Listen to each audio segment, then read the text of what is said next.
नमस्कार, जय हिंद। इधर 2-3 दिन से हम कच्चा थीबू के बारे में सारे सोशल मीडिया एक्स ले लीजिए, इंस्टाग्राम ले लीजिए या सारे न्यूज़ चैनल में हम इसकी चर्चा सुन। कच्चा थीबू हमको सबको पता है कि एक आइलैंड है। बट इसका पॉलिटिकल बैकग्राउंड और क्या इश्यू हो गया अचानक से जब से अन्नामलाई ने बीजेपी प्रेसिडेंट जो तमिलनाडु के हैं, उनके आरटीआई एक्ट के बाद क्या प्रॉब्लम हुआ, क्या इश्यू हुआ, क्यों इसको दिया गया, ये सारी चीज़ें हम समझेंगे। इसके ओरिजिन से लेकर के कि ये ओरिजिनेट कैसे हुआ, कब ओरिजिनेट हुआ, इसका कारण क्या था, ये सारी चीज़ें हम आज समझेंगे। आज के बाद आपको कच्चा थ्योरी को लेकर के कोई परेशानी नहीं होनी चाहिए, मैं ऐसा उम्मीद करता हूँ।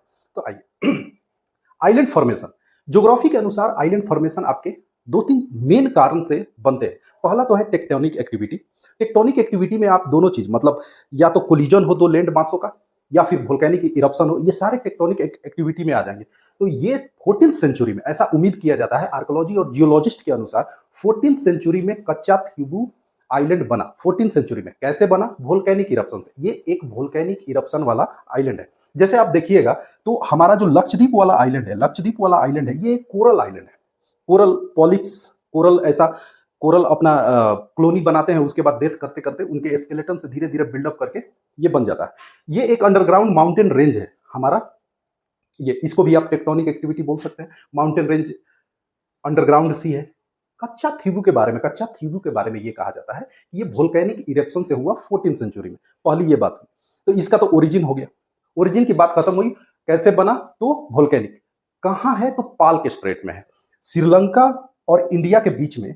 आप जब ये सेतु, राम सेतु, एडम्स ब्रिज, इसको कई नामों से लोग बोलते हैं, राम सेतु, तो इस पे देखिएगा तो ये है आपका रामेश्वरम। रामेश्वरम के आगे ही मिलेगा धनुषकोडी।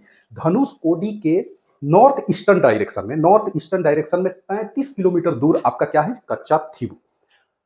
अब ब्रिटिश काल में ये किसके अंडर में था? ब्रिटिश काल में तो मद्रास प्रेसिडेंसी के अंदर रामानंद राजा 1795 से लेकर के 1795 से लेकर के 1803 तक रामनाथपुरम के किंगडम के ये अंडर था। मतलब अगर हिस्टोरिकली देखा जाए तो इस पे क्लेम किसका था? इंडिया का था। जब ब्रिटिश एक क्या हुआ था 2000 बोल रहा हूं, सॉरी, 1920 में एक सर्वे हुआ था। 1920 में सर्वे हुआ, मतलब ओशंस वगैरह का, तो सर्वे हुआ तो इसको किसमें सीड कर दिया गया? इस पे सुवेर्जिनिटी दे दी गई श्रीलंका की, जिसको ब्रिटिश ना अपने टेरिटोरी के लिए काफी एग्रेसिव होते थे, तो उन्होंने उसको क्लेम किया कि नहीं, ऐसा कैसे कर सकते हैं। ये 1795 से लेकर के 1803 तक रामनाथपुरम का अंडर में रामानंद राजा इस पे रूल करते थे, मतलब उनके अधिकार क्षेत्र में था। अब थोड़ा इसकी कहानी सुनो। इस पे 120 साल पुराना एक संत एंथोनी चर्च है, जिस पे इंडियन फिशरमैन और श्रीलंकन फिशरमैन, एक बात समझिए कि ये फ्री जोन एरिया था, फ्री था दोनों के लिए, दोनों का उस पे समान अधिकार था। दोनों तरह के फिशरमैन वगैरह आकर के इस पे रहते थे, फिशिंग करने के बाद अपने नेट वगैरह को ड्राई करते थे और उसके बाद अपने अपने कंट्री में लौट जाते थे। और एक संत एंथोनी फेस्टिवल होता था जिसको दोनों तरफ के लोग जाकर के अच्छे से वहां पे सेलिब्रेट करते थे। लेकिन अभी क्या हुआ? Political crisis. तो इसके बारे में समझिए। ये है अन्नामलाई, आईपीएस है। आईपीएस की नौकरी उन्होंने छोड़ दिया, पॉलिटिक्स ज्वाइन किया। RTI act 2005, RTI act, right to information act के तहत इन्होंने, जो मैंने आपको सारी इंफॉर्मेशन दी वो खैर इन्हीं का कमाल है, इन्होंने सारा चीज उसके बारे में आरटीआई एक्ट के तहत उन्होंने मांगा सेंट्रल गवर्नमेंट ने इनको दिया। उसके बाद हमारे respected PM Narendra Modi, S Jaishankar, सब ने ऐसा बोलना शुरू कर दिया कि कांग्रेस का यही काम है। और कांग्रेस की हिस्ट्री भी ऐसी है। मैं एक और बात करूंगा, अंडमान निकोबार के ऊपर, थोड़ा सा बात मैं चेंज कर रहा हूं, अंडमान निकोबार के ऊपर ना सबसे टॉप में एक आइलैंड है जिसका नाम है कोकोस आइलैंड। इसको जवाहरलाल नेहरू ने म्यांमार को दे दिया था। इनका इल्जाम यह है कि आप अपना अपना जो भी आपको मन करता है इंडियन टेरिटोरी को किसी को भी डोनेट कर देते हैं, और इल्जाम लग रहा है कि इंदिरा गांधी ने इसको डोनेट कर दिया श्रीलंका को। तो देखते हैं ओरिजिनल बात क्या है जो आरटीआई से निकल करके आई है। आरटीआई अभी पेपर में पूरी तरह से फुल फ्लेजेड छाप दिया गया है, इसकी पूरी कहानी आपको खत्म हो जाएगी। तो हम अपनी बात पे आते हैं। आरटीआई के तहत अन्नामलाई ने इस सारे इंफॉर्मेशन डिटेल्स वगैरह किए। उसके बाद बीजेपी जो है आक्रामक हो गई, सारे सोशल मीडिया से लेकर के न्यूज पे, प्रेस कॉन्फ्रेंस में, कि कांग्रेस का यही काम है, वो इंडियन इंटेग्रिटी और सोवरेनिटी को समझती नहीं है, जिसको जो मन करता है वो दे दिया। ये इल्जाम किस पे है? इंदिरा गांधी पे। कहा जा रहा है कि 1974 में इन्होंने दे दिया किसको? श्रीलंका को। कैसे दे दिया? तो हम बात फिर वहीं से शुरू करते हैं। तो 1920 में एक सर्वे हुआ। 1921 में अंग्रेजों ने कहा कि देखिए, ये जो है रामनाथपुरम का एक जगह था और इसका क्षेत्रफल कितना है? 285 एकड़। ये लैंड कितने का है? 285 एकड़ का ये लैंड है। उसके बाद इसकी लेंथ कितनी है? तो 1.6 किलोमीटर, और इसकी ब्रेथ कितनी है? जहां वाइडेस्ट है वो है 300 किलोमीटर। टोटल एरिया कितना होता है? 285 एकड़। किसी का नहीं था, सबका था। मतलब इंडियन फिशरमैन भी यूज करते थे, श्रीलंकन फिशरमैन भी यूज करते थे। आफ्टर 1947 ये क्लेम दोनों तरफ से आने लगा कि ये मेरा है। श्रीलंका बोलता था मेरा है, इंडिया बोलता था मेरा है।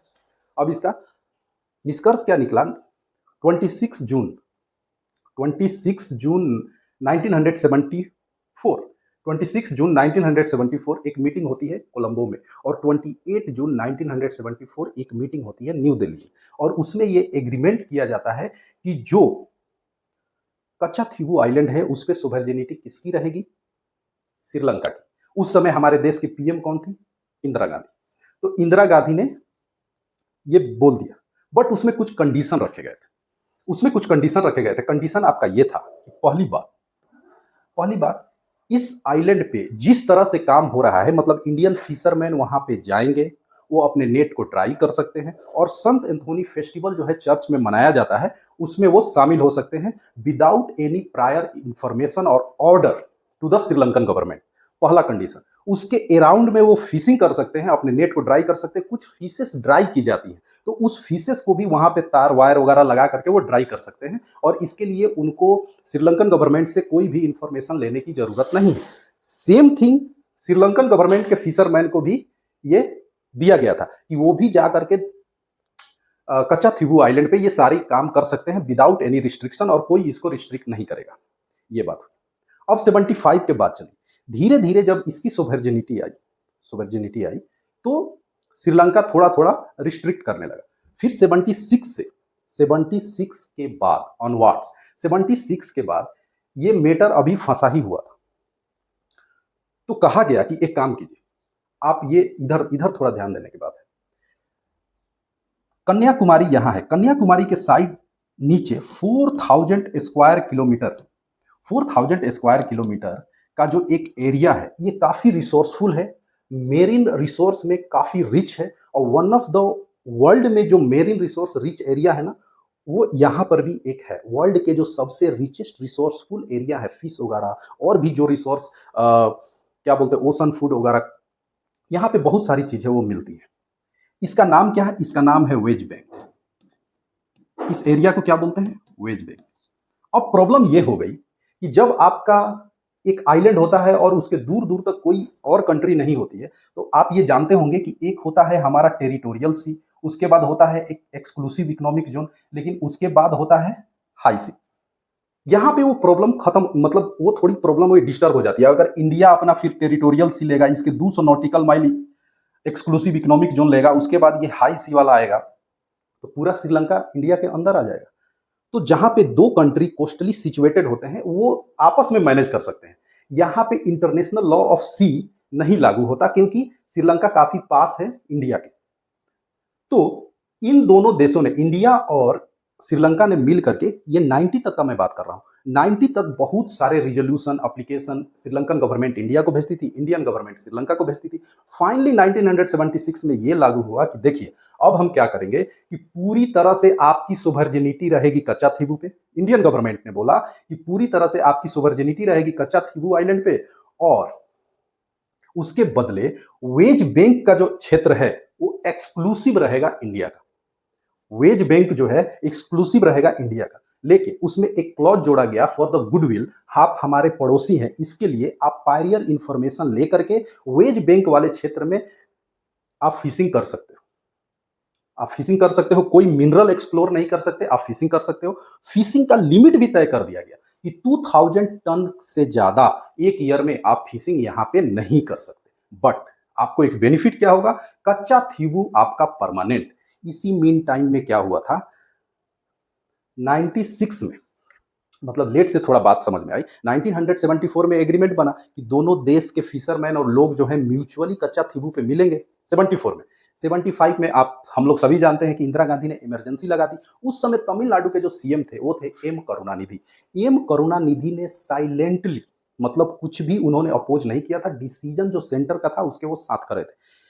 बट उनको बाद में समझ में आया ना, तो उन्होंने एक रिजोल्यूशन निकालने की कोशिश की थी इसके अपोज में, बट एआईडीएमके जो उस समय अपोजिशन में थी उसने उसको पास नहीं होने दिया। अब 1975 में क्या हुआ कि इंदिरा गांधी जब इमरजेंसी लगाई तो एम करुणानिधि की सरकार गिर गई। अब 75 से 90 तक आई, मतलब 90 ऑनवर्ड्स, 1990 से आगे। 1990 में आया जयललिता का टर्म। जयललिता का, इन्होंने एक्चुअली में कोशिश किया था कि इस चीज को खत्म कर दिया जाए, मतलब जो हमारा डिसीजन हुआ है कच्चा थिबू उसको देने का, उसको पूरी तरह से खत्म कर दिया जाए। ये सुप्रीम कोर्ट तक गई, बार बार इन्होंने सुप्रीम कोर्ट में रिजोल्यूशन डाला। फाइनली फाइनली 2014 में, फाइनली 2014 में इन्होंने एक्चुअल लड़ाई लड़ी थी। ये मतलब ये प्रॉब्लम को समझी थी कि नहीं, कच्चा थिबू बिलोंग करता है हिस्टोरिकली पॉलिटिकली इंडिया में, तो इसको इंडिया के पास मिलना चाहिए। तो 2014 में इन्होंने फाइनली एक अब पीआईएल डाला सुप्रीम कोर्ट में कि सुप्रीम कोर्ट में ये शिकायत की कि ऐसा प्रीवियस सेंट्रल गवर्नमेंट ने ऐसा कर दिया है। तो अभी अब उस समय भी कांग्रेस की ही गवर्नमेंट थी 2014 तक, तो 2014 में इन्होंने कंप्लेंट डाला। उस समय के जो सोलिसिटर जनरल थे उन्होंने कोर्ट के सामने ये बात रख दी कि देखिए ये जो हो चुका है वो हो गया है, सारा निर्णय खत्म हो गया है। अगर इंडिया को ये वापस चाहिए तो इसके लिए एक ही काम है, वार विद श्रीलंका।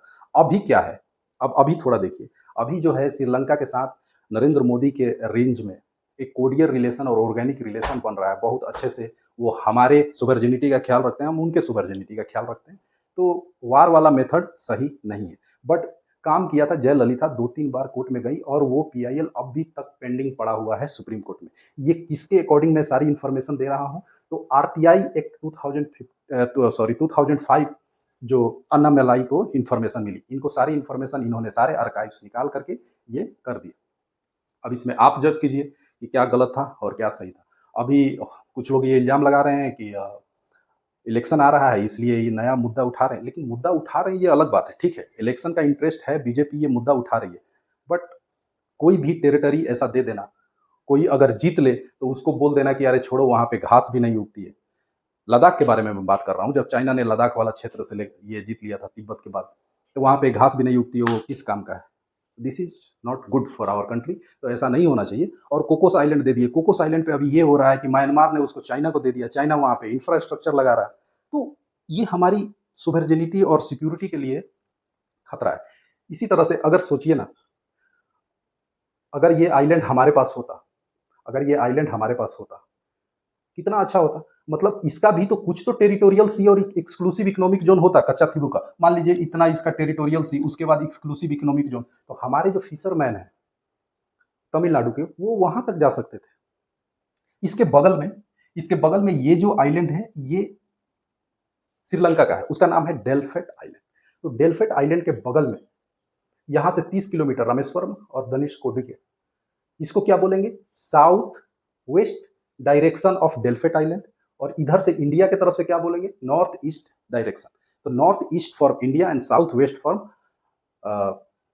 श्रीलंका, जाफना और पाल के स्ट्रेट में। तो यहाँ पे ये आइलैंड लोकेटेड है, 285 एकड़ का है, बहुत बड़ी जमीन है। और 120 साल पुराना वहाँ संत एंथोनी चर्च है जहाँ पे फेस्टिवल होता था। अब इंडियंस को पूरी तरह से वहाँ पे रिस्ट्रिक्ट कर दिया गया है, हम वहाँ पे नहीं जा सकते क्योंकि कंप्लीट सुवेर्जिनिटी उस पर किस पे है, श्रीलंका की है। सो यही फिलहाल के लिए इतना ही।